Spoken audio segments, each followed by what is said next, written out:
Hello, everyone. This is Dionne Kress and Brian Kempisty here, going to share with you about culture and leadership. Brian is the founder and owner of Portex Logistics, and I'm Dionne Kress, the Chief Heart Officer of Portex Logistics. So, Brian, you and I discussed earlier culture and leadership. What is your take on culture and leadership at Portex Logistics?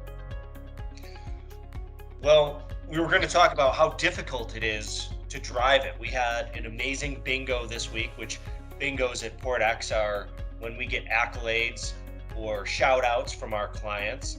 And we had one this week that embodied everything that we've been trying to do in our living of our success factors. And it talked about the human element, how we are great people, how we're very responsive, how we've developed this dynamic team atmosphere, and we've made it an inclusive place for our customers too. So they're now part of the family. And just the way that Katie had talked about it was something that we've been working towards for 3 years. And it's great to see that come to fruition. But for those people watching this, they may think, oh, well, that just happens, or maybe they just did something great for the month to make it happen. We've been working on this culture and our success factors since before we ever started Portex. Right. So I think that's something that we're going to talk about today. It is difficult, and how you do it and how we create it and what our take on it is at Portex. Yeah, you and I think, both have had professional experiences that haven't been the same as the team has at Portex Logistics. I certainly know I've experienced some cultures that were very difficult, right? So I've worked for 3 Fortune 500 companies in medical device and pharmaceuticals, and the culture of those organizations was very different. I never felt like I was treated like a human being. I was treated more like a number. No one expressed any kindness or care for who I was and what I was doing in terms of contribution. So to create that environment is really difficult.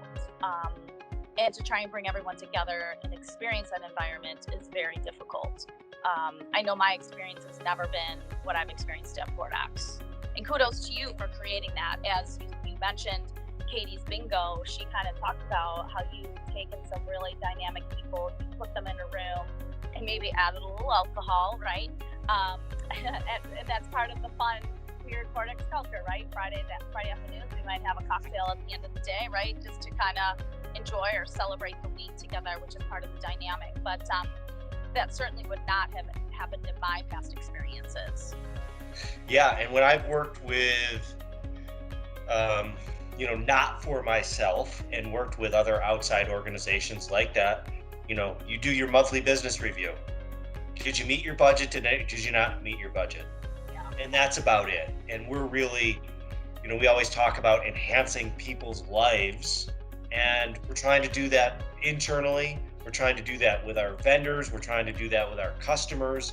And it's a long process. It's not something that happens overnight, and it's something you need to work on every single day.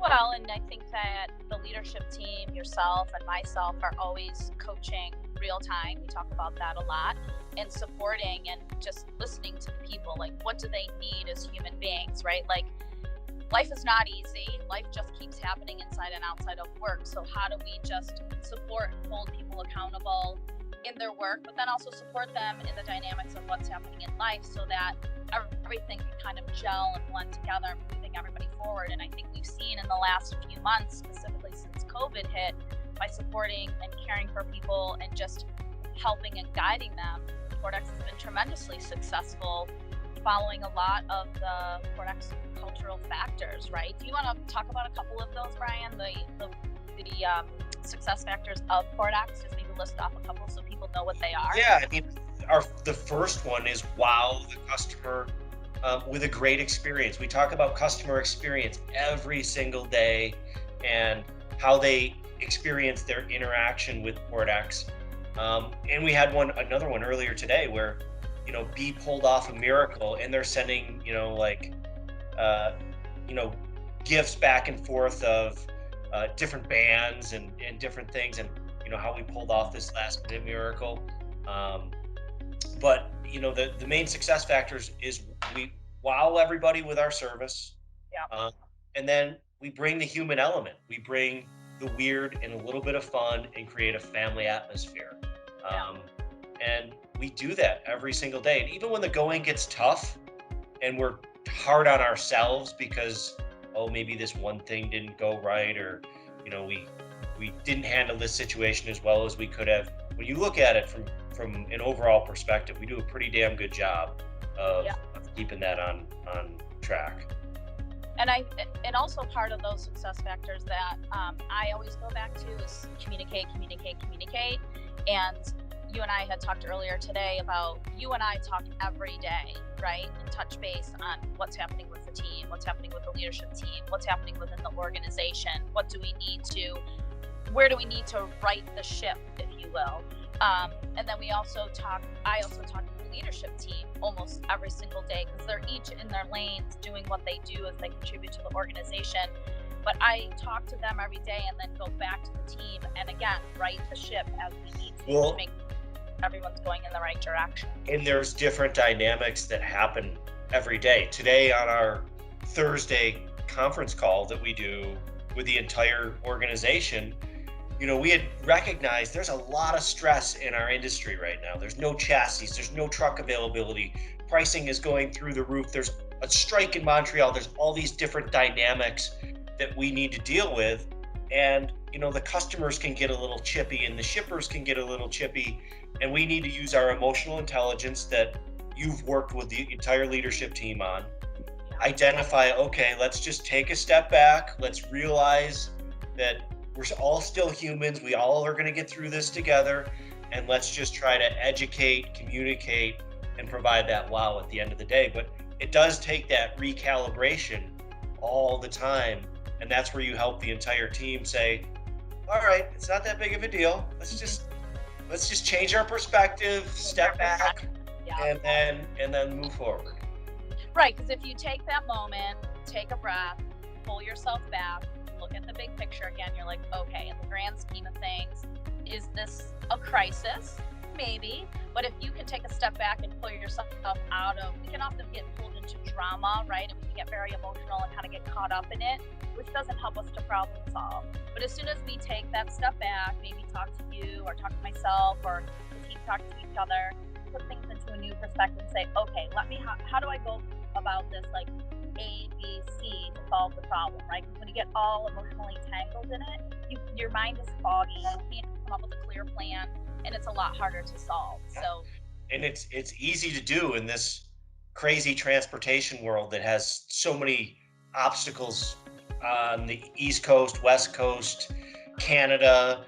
The customers are in work from home, COVID, and I always tell people, their kid could be sick, their husband could have cancer. Like, you don't know what the hell else they're dealing with on the other end, right? So let's just take our step back. We're gonna be the best human that we can be in the situation and try to move that ball forward and help them get through the situation. Yeah. Well, you can see, and Ryan, you obviously know, for the audience who's watching, I am on vacation right now, and I'm in a beautiful place doing this recording. But before I got here, I had said to the team, and I can't remember how I put this. It might have been on one of our conference calls, where I said something to the effect that you guys know, like you're in the oh shit business, right? Like you describe yourself as the guys who come in kind of on the back end of things when things are falling apart. People call on you because you can handle the really difficult moves and the crisis situation. So you're the oh shit guys. So I said, that's how you kind of have to come into your day. Like, okay, I'm ready to go into battle because this is what we do. I'm ready to problem solve. I'm ready to handle this crisis. I'm ready to manage it. So if you can come at your day from that perspective, I think you can come from a place of like problem solving, and then at the end of the day be like, okay, look at all these fires I put out. Look at what we did together as a team. Look at how we communicated to get through all of these crises, to get done what we've done. I don't know if there's many situations that you guys have not been able to unravel and get the freight or get the food to where it needs to go, right? That doesn't seem to happen very often. You No, always have to figure it out. always get it done. Yeah. I mean, there's situations that arise, or there's things that are just not doable. Like you can't drive 3,000 miles in 24 hours, but like we work through those situations and educate and say, okay, the driver can drive this fast, and this is how long it's going to take, and we implement our technology to make sure that the customers got complete visibility. But it's working through the problems and problem solving.